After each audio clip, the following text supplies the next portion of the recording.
Man, I'm gonna ask you a random question. Yeah. How could you possibly kill 1,500 people in less than an hour? Gas? No. Chemical warfare, air raids. I can't. Unless you use some nuclear weapons. Less than an hour? A bomb? Why would you kill over 1,000 people?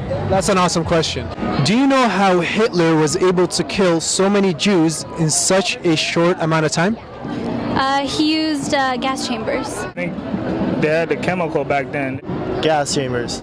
He put everyone in chambers and he killed all of them by using chemical weapons. Now, this is a long time ago, right? Yeah. What if I told you... No, not that long ago. Okay, what if I told you something like this just happened 2 days ago? I'd say you're crazy. Huh? You're crazy. I'm crazy. Yeah. But it did. Wow. Where? Like the killing? I'd be astonished and pretty angry, I guess. I say that's very tragic. Yeah. Do you know what's been going on in Syria? I mean, I don't follow closely, but yeah, you know, I definitely know that people are dying, innocent people. I was not that aware of it. You know what's going on in Syria? I have no idea. Yeah, there's been more or less of a civil war and civil unrest for the last few years. No, I'm quite aware that it happened, and I think it's going back into the whole what happened in Iraq with the Kurds. It's exactly the same thing. It's genocide, and I think it's obviously a horrible thing, and people should be aware of what's going on. Bashar al-Assad, the president or the so-called president of Syria, massacred over 1,500 people 2 days ago by using chemical weapons which contain sarin, cyclosarin. These chemicals attack the nerve cells in the body, attack the nerves, and paralyze the human being. Not only that, they burn the lung tissue and burn the muscle tissue, so you can have a slow and a painful death. Now, I know this is a lot to hear and this is rough, but I would like to take your permission to show you a video of the after effects of the chemicals. No blood, nothing, and I want to see what your reaction would be. Is that okay with you, ma'am?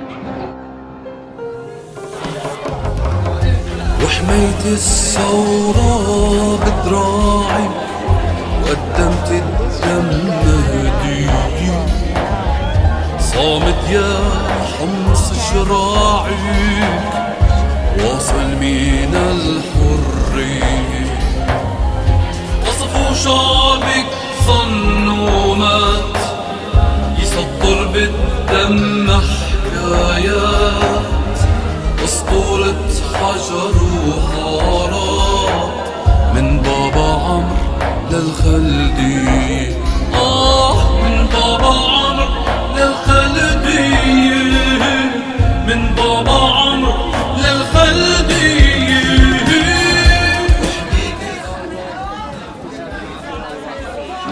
I was just about to walk away because it's just too much.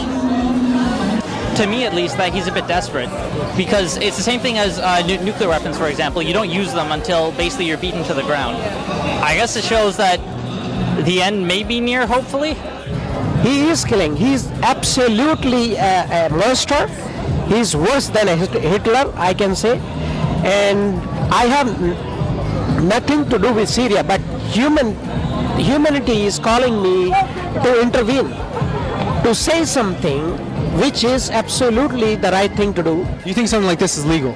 No, of course not. The countries that possess the veto power, what do you think they're doing about this now? Nothing. I'm guessing nothing. Russia and China have been supporting Bashar al-Assad for the past 2 years, ma'am. And do you know how many people have been killed in the past 2 years? In the past 2 years, over 100,000 people have been killed by Bashar al-Assad's forces. What do you say about that? In a Canadian comparison, that's like Southern Ontario being wiped out. And Obama mentioned that he will only intervene if Bashar al-Assad crosses the red line. And as you've seen, Bashar al-Assad took a brush, he drew the red line with the blood of the children. What would you like to say, and what do you think we should be doing right now?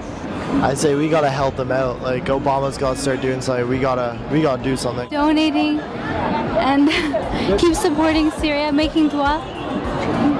That's awesome. That we need to really change our focus here. I'm really glad that you guys came here to really bring the message to where the party's at, you know? I think one of the best things you could do is to share this with the world, let people know what's going on. Here, you know, we're so distracted in our daily lives that we don't really, you know, take a time to think, but a movement, man. I think the world needs to be paying attention to what's been happening there, and I don't think we can ignore it too much longer.